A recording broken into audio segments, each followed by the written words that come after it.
श्री सूक्त से संबंधित है।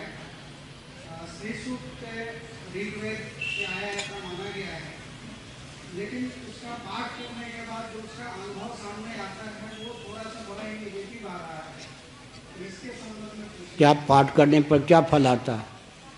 एक तो जब से पाठ करना चालू किया और नीचे की तरफ चले गए, दूसरा एक विशेष पक्षी आता है जिसका रामचरितमानस में गलत संदर्भ में भी उल्लेख है और श्रीमद् भागवत के फर्स्ट वॉल्यूम में भी गलत संदर्भ में ही उल्लेख है। तो मैंने 3 मकान परिवर्तित किए, लेकिन फिर भी वो उसका आने का बैठिए ठीक है।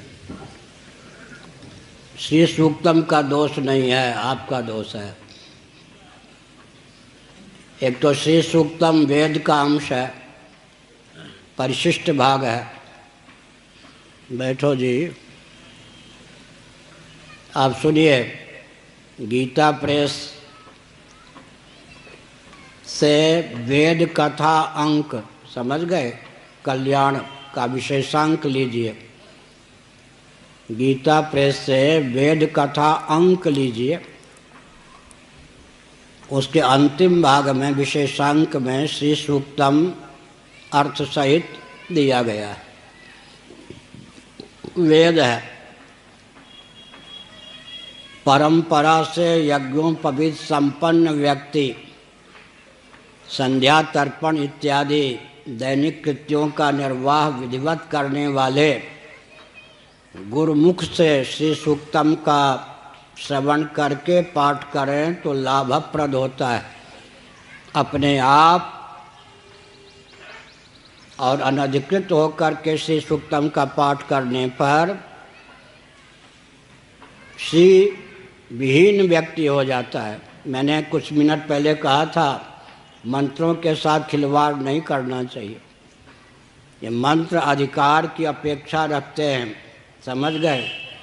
जिसको लाइसेंस नहीं है वो रिवाल्वर और बंदूक लेकर घूमता रहे आज भी, तो क्या होगा? इसीलिए आपको विपरीत फल इसलिए मिला कि श्री सूक्तम वेद है, विधिवत समय पर जिनका यज्ञोपवीत हुआ, शिखा सूत्रादि की मर्यादा का यथासंभव पालन करते हैं, वे भी प्रामाणिक विद्वान ब्राह्मण के मुख से सुनकर अगर शिव सूक्तम का पाठ करते हैं तो धन की प्राप्ति होती है। अगर आपको धन ही चाहिए तो आदित्यस्य नमस्कारम ये कुर्वन्ति दिने दिने जन्मांतर सहस्रेषु दारिद्र्यम नोपजायते।